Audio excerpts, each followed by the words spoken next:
Si mis oraciones hablan más de mí, quiero disculparme. Se trata de ti. Si me he olvidado de lo que un día fui, vuelve a recordarme que nada soy sin ti. Ven y llévame a la cruz, donde solo existes tú. Y si me gano el mundo y te pierdo a ti, de nada me vale. Tú eres mi vivir, eres mi tesoro, eres mi existir. Yo sé que tengo todo si te tengo a ti. Ven y llévame a la cruz, donde solo existes tú. Hoy me niego a lo que soy. Ven y lléname, Señor.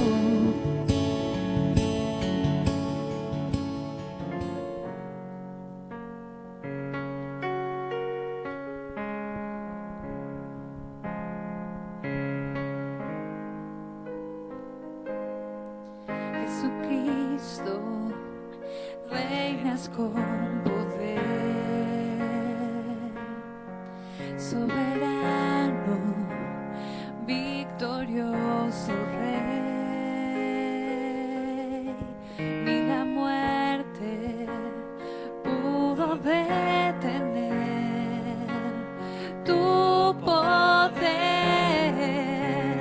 para Jesucristo, reinas con poder,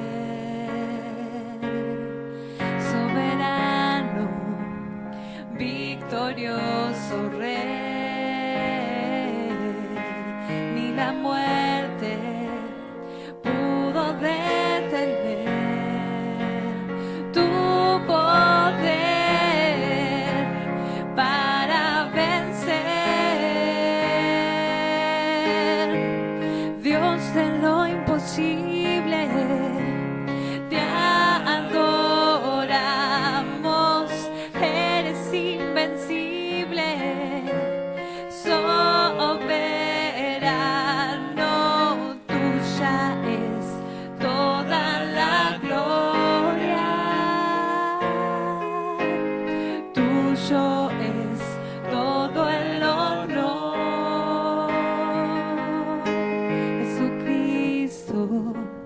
Reinas con poder, soberano, victorioso Rey. Ni la muerte pudo detener tu poder para vencer.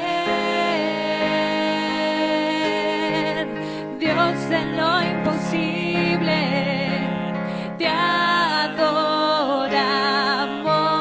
eres invencible, soberano, tuya es toda la gloria, tuyo es todo el honor.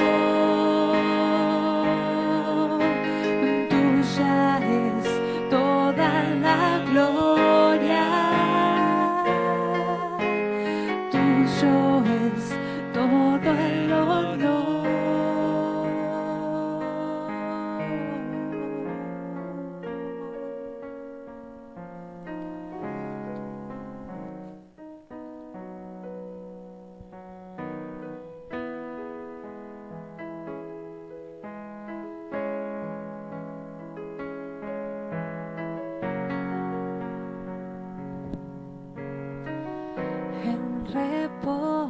gozo. En silencio sé que tú eres Señor. Al estar en tu presencia sé que hay restauración.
Te damos la bienvenida a la reunión nuestra, ¿no?, de todos los domingos aquí en Moreno 56. En este momento no puede ser presencial por lo que estamos viviendo como país, como mundo, ¿no?, como sociedad.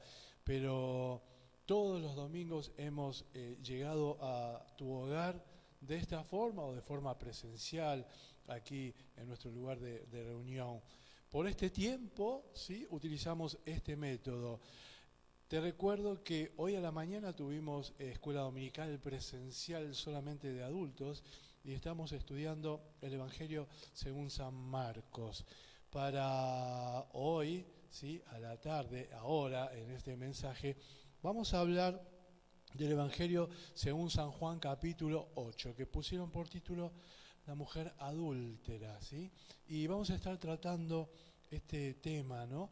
Y vamos a desarrollarlo y que la palabra de Dios hable a tu corazón. Para eso vamos a comenzar antes del mensaje orando, para que Dios muestre lo que deba mostrar a cada uno de los que van a ver y escuchar este mensaje, ¿sí? Si me querés acompañar en oración, oramos. Amado Padre, gracias. Gracias porque otra vez estamos delante tuyo, en tu presencia, juntos, unánimes. Gracias porque nos hiciste familia, gracias porque somos un cuerpo. Esta iglesia ataviada, esta novia que espera que regreses a buscarnos. Gracias porque nos hiciste distintos los unos de los otros, pero unánimes. Un solo cuerpo, un mismo sentir. Bendito eres, Padre, también por esta palabra, por la palabra, por tu palabra. Gracias porque la podemos abrir libremente, estudiarla, escudriñarla, oírla y ponerla en práctica. Que te agrade todo lo que digamos, que suba como olor fragante delante de tu presencia. Gracias, Padre, bendito eres. En el nombre de Cristo Jesús. Amén y amén. Y como dijimos al principio, vamos a estar hablando sobre la mujer adúltera, ¿sí? Este relato se encuentra en el Evangelio según San Juan, capítulo 8, desde el versículo 2, ¿sí?, hasta el versículo 11. Si me querés acompañar, dice la palabra de Dios, ¿no?, desde el versículo 1. Y Jesús se fue al monte de los olivos, y por la mañana volvió al templo, y todo el pueblo vino a él, y sentado él les enseñaba. Entonces los escribas y los fariseos le trajeron una mujer sorprendida en adulterio, y poniéndola en medio le dijeron: Maestro, esta mujer ha sido sorprendida en el mismo acto de adulterio, y en la ley nos mandó Moisés apedrear a tales mujeres. Tú pues, ¿qué dices? Mas esto decían tentándole para poder acusarle. Pero Jesús, inclinado hacia el suelo, escribía en tierra con el dedo. Y como insistieran en preguntar, se enderezó y les dijo: el que de vosotros esté libre, esté sin pecado, sea el primero en arrojar la piedra contra ella. Inclinándose de nuevo hacia el suelo, siguió escribiendo en tierra. Pero ellos, al oír esto, acusados por su conciencia, salían uno a uno, comenzando desde los más viejos hasta los postreros, y quedó solo Jesús y la mujer que estaba en medio. Enderezándose Jesús y no viendo a nadie sino a la mujer, le dijo: Mujer, ¿dónde están los que te acusaban? ¿Ninguno te condenó? Ella dijo: Ninguno, Señor. Entonces Jesús le dijo: Ni yo te condeno, vete y no peques más. Hemos estado estudiando desde que tomamos el libro, el Evangelio según San Marcos, cómo era que la multitud se movía, ¿no? Y acá también vemos la multitud que se mueve. Jesús sentado en el atrio seguramente del templo, ¿sí?, y en su forma de compartir con la gente, su pedagogía, él enseñaba. Y mucha gente le rodeaba, ¿sí? Y esa gente, desde el anonimato, hemos visto que en esa gente, en ese grupo, en esa multitud, había de todo, ladrones, pobres, menesterosos, enfermos, necesitados, mujeres con mucha necesidad, ¿sí? Hombres con mucha necesidad, pero también la constante eran que los escribas y los fariseos, ¿sí?, siempre estaban al acecho, siempre buscándole tentar, ¿no? Y buscándole algo para acusarle. Y eso lo vas a ver en el desarrollo de todos los evangelios. De hecho, aquí también lo vemos en el evangelio según San Juan. Mas esto decían tentándole para acusarle. Los escribas buscaban algo para acusarle, ¿sí? Ahora, bien, ¿en qué consistía, ¿sí?, la prueba o el lazo tendido por los escribas y los fariseos? Y leyendo el texto te vas a dar cuenta que si Jesús se manifestaba en contra de la lapidación, los fariseos lo habrían acusado ante el Sanedrín como menospreciador de la ley de Moisés, dado que la ley de Moisés contemplaba y decía, y en la ley nos mandó Moisés a apedrear a tales mujeres. Tú pues, ¿qué dices? Y eso lo vas a ver en Levítico capítulo 20, versículo 10. Y si lo buscas, vas a ver que debían haber traído a los dos, tanto al hombre como a la mujer. Pero acá solamente nos trajeron a la mujer. Vamos a buscarlo literal, vamos a Levítico, perdóname.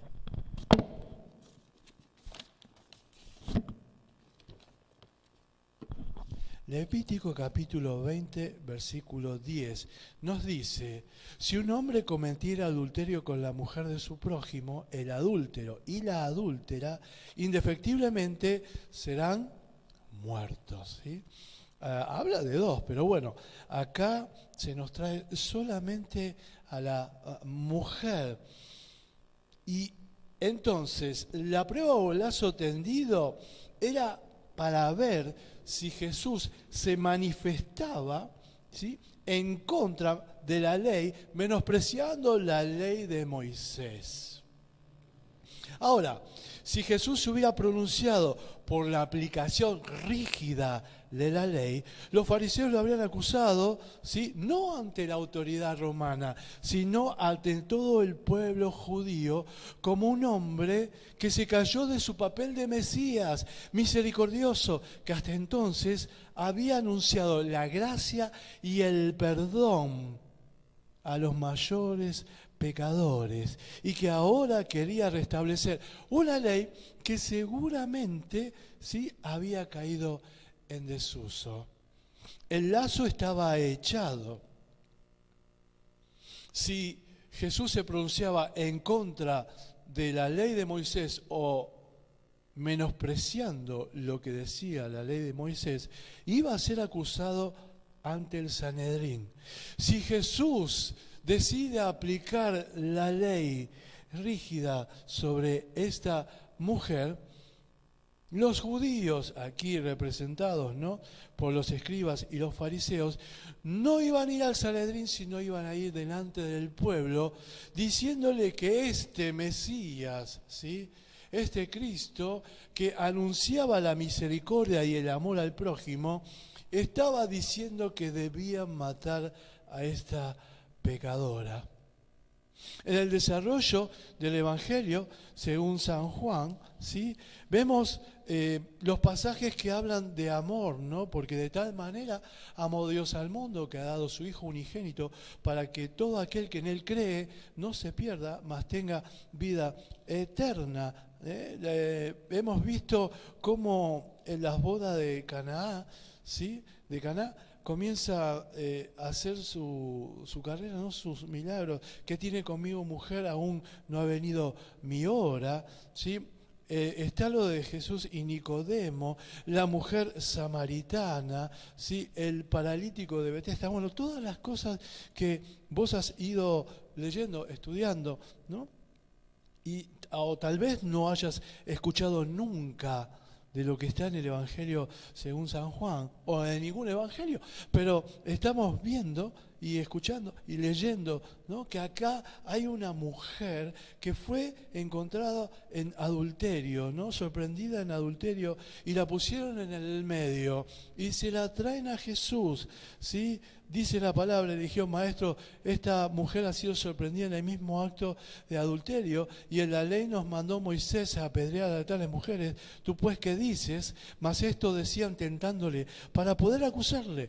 Pero Jesús, inclinado hacia el suelo, escribía en tierra con el dedo. Seguramente estaba sentado en el atrio, ¿sí?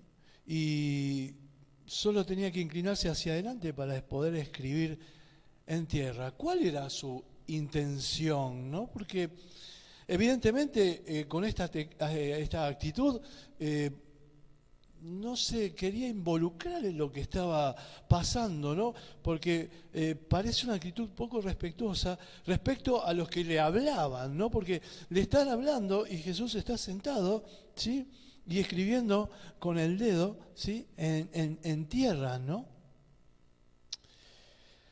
Es como que tácitamente no le quería responder, ¿no? Y no, ni en particular inmiscuirse en un asunto jurídico que realmente atañía más al tribunal que a él, ¿no?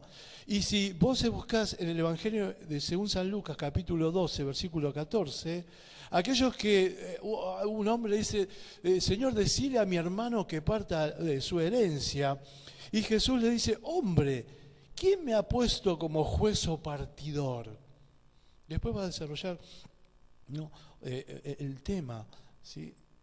Pero ¿quién me ha puesto como juez o partidor, ¿no? Evidentemente no quería responder, y ellos insistían. El versículo 7 te dice: y como insistían en preguntar, ¿no?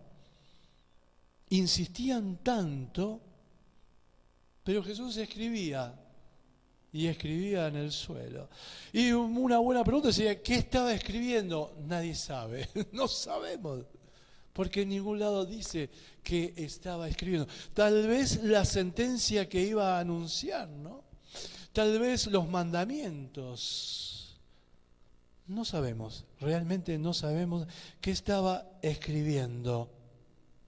Pero luego, como insistían, pronuncia una sentencia no sobre la mujer, sino sobre los pecados de los mismos que la acusaban. La sentencia no va dirigida hacia la que fue encontrada sorprendida en el mismo acto de adulterio, sino va dirigida sobre los pecados de los mismos que la acusaban. El que de vosotros esté sin pecado, sea el primero en arrojar la piedra contra ella. Eso es una respuesta divina, porque apela a la reflexión. La situación es una mujer en medio del anonimato. Una mujer en medio de la multitud, en medio de los escribas, los fariseos, los que tenían necesidad, los enfermos, toda la multitud de la cual venimos hablando, anónima. Y ella allí parada, ella que ha sido sorprendida en el mismo acto de adulterio. Con esta respuesta, el que de vosotros esté sin pecado, sea el primero en arrojar la piedra contra ella, confunde la astucia de sus acusadores. Los inmoviliza, los lleva a un acto de reflexión. Clava en su conciencia las flechas ardientes de sus propios pecados. Deja la ley de Moisés intacta. Da libre curso a la misericordia. Hace comprender que puede haber dentro del hombre pecados peores a los ojos de Dios. Si quieren aplicar la ley en su rigor, es cosa de ellos. Según la ley, los testigos deben ser los primeros en arrojar las piedras sobre el condenado. Eso está en Deuteronomio capítulo 17, versículo 7. ¿Sí? Deuteronomio 17, 7 nos dice: la mano de los testigos caerá primero sobre él para matarlo, y después la mano de todo el pueblo. Así quitarás el mal de en medio de ti. Los testigos de esto que habían visto, ¿no?, la mujer sorprendida del mismo acto del adulterio, debían ser los primeros en arrojar las piedras contra ella. No quiere Jesús acusar así a todos los hombres de ser adúlteros, pero si se considera ese pecado a la luz del principio que él mismo ha establecido, leemos en Mateo 5:28: pero yo os digo que cualquiera que mire a una mujer para codiciarla, ya adulteró en su corazón. ¿Quién es inocente? El acto mismo de reflexión del ser humano, ¿no? Y buscando dentro de uno, paralizados todos. Me imagino la situación, ¿no?, del bullicio de una ciudad, del templo, no del atrio, mucho movimiento, escuchando las preguntas, las sentencias, ¿no?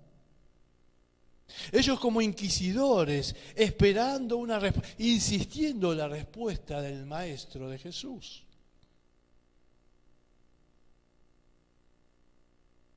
Jesús estaba sentado en el atrio del templo y enseñaba.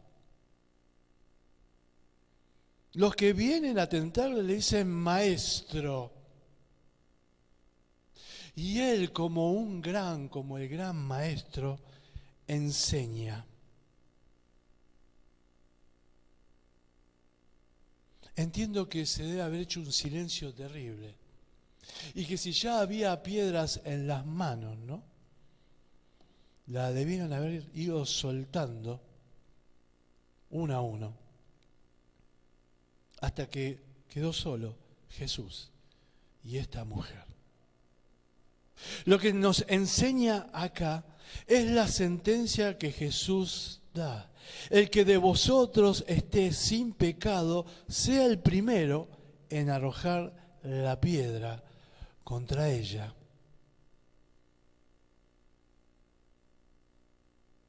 ¿Quién es inocente? Romanos 2:1 nos dice: por lo cual eres inexcusable. Oh hombre, cualquiera que seas tú que juzgas, pues en lo que juzgas a otro te condenas a ti mismo, porque tú que juzgas haces lo mismo. No me puedo escapar de lo que soy, un pecador. Y es esa la reflexión, es eso hacia donde el maestro que está enseñando los conduce, hacia la reflexión, hacia eso interno, muchas veces en silencio, que todos los hombres tenemos, por lo cual eres inexcusable. No hay excusa. Oh hombre, quien quiera que seas tú que juzgas, pues en lo que juzgas a otro, te condenas a ti mismo, porque tú que juzgas, haces lo mismo.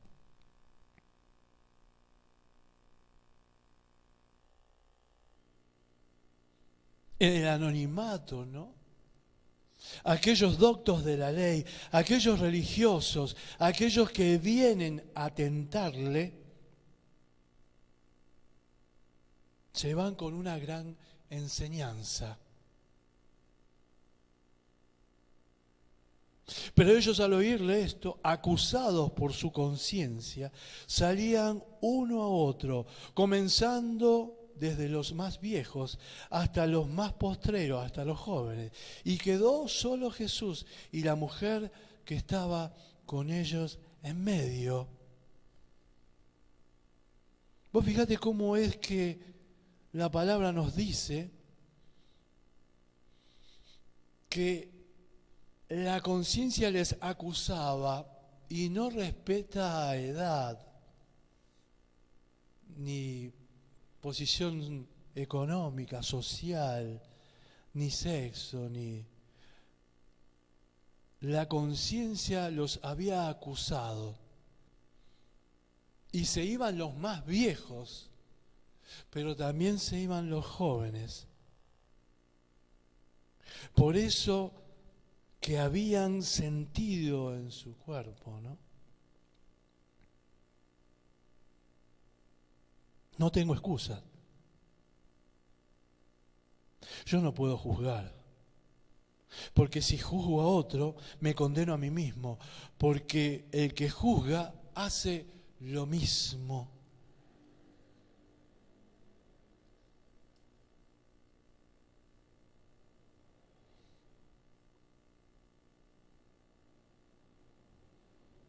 ¿Qué pues? ¿Somos nosotros mejores que ellos? En ninguna manera, pues ya hemos acusado a judíos y a gentiles que todos están bajo el pecado. Como está escrito, no hay justo ni aún uno, no hay quien entienda, no hay quien busque a Dios.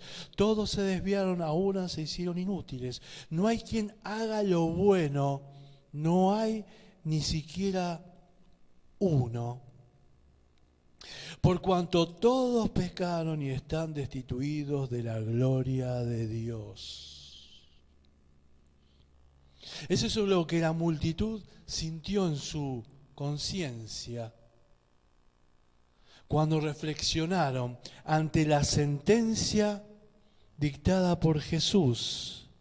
El que de vosotros esté libre, esté sin pecado, sea el primero en arrojar la piedra contra ella. El que de vosotros esté sin pecado, que sea el primero en arrojar la piedra contra ella.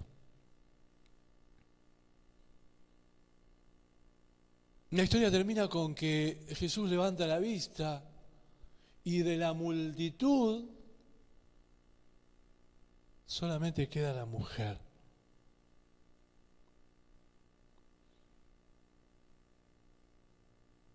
Lo bueno de este pasaje es reflexionar interiormente, buscando en mi ser lo que no le agrada a Dios y entendiendo que no hay un pecadómetro, hay pecado,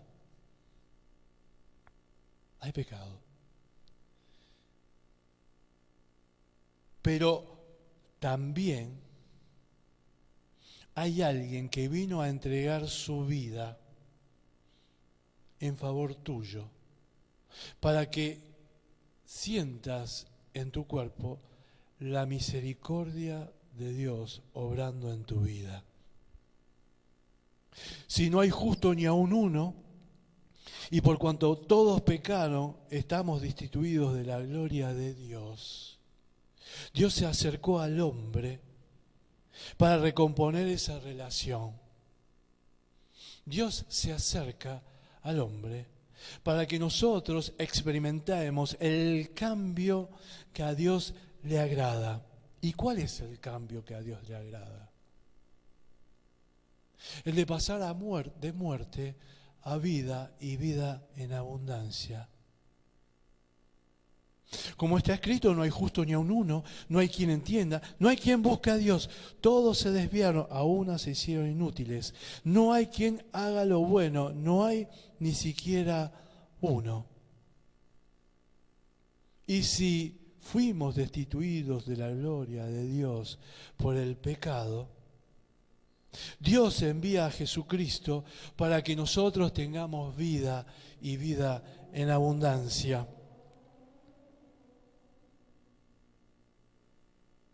Es eso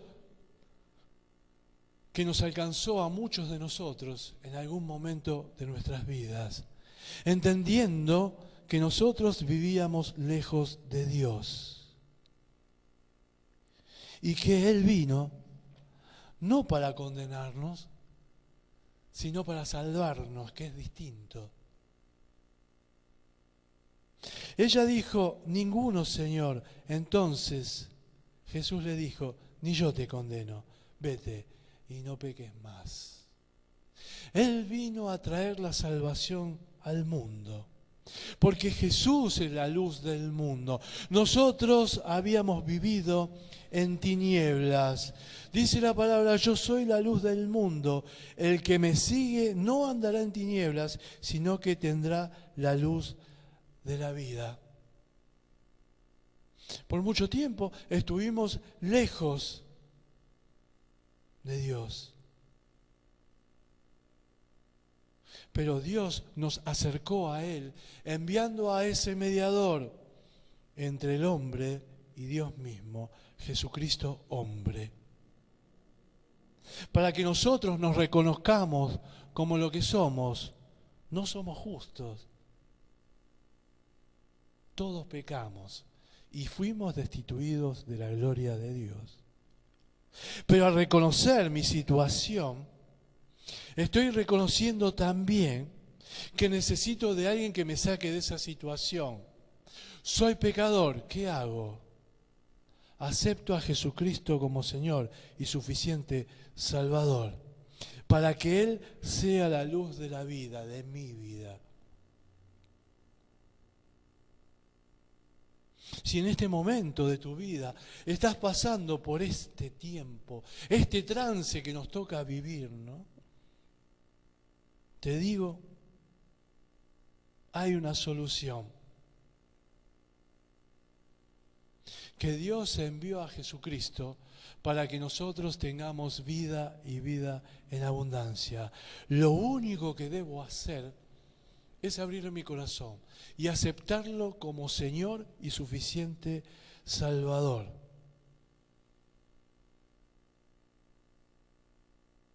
Eso es el Evangelio. Esas son las buenas nuevas. Que Dios envió a su Hijo no para condenar al mundo, sino para que nosotros tengamos vida y vida en abundancia. Si nunca hiciste esta oración y sentís en tu interior y te reconoces como de lo que estuvimos hablando y entendés que necesitas un cambio radical, acompáñame en esta oración. Amado Padre, gracias, porque en la reflexión hacia donde vos me llevaste, entendí que soy un pecador y que necesito de un Salvador. Por eso, reconociéndome como pecador, yo acepto a Jesucristo como Señor y suficiente Salvador para tener vida, para pasar de muerte a vida, para pasar de las tinieblas a tu luz admirable. Llena mi vida, entra a mi vida. Gracias. En el nombre de Cristo Jesús, amén y amén. Y si hiciste esta oración por primera vez y aceptaste a Jesucristo como Señor y suficiente Salvador, hacénoslo saber, como sea, utilizar el medio que sea, ¿sí? Aquellos que te han compartido este mensaje, aquellos que te lo han mandado por WhatsApp, como sea, ¿sí? Vos no sabés el gozo que hay en el cielo cada vez que un pecador se arrepiente y el gozo que hay aquí en la tierra cada vez que alguien pasa de muerte a vida y vida en abundancia. Gracias por acompañarnos, Gracias por abrirnos la puerta, ¿no?, de tu hogar para que nosotros podamos estar un ratito con vos y llevarte el mensaje de salvación, ¿sí? Que Dios te bendiga en este tiempo. Gracias. Bendiciones.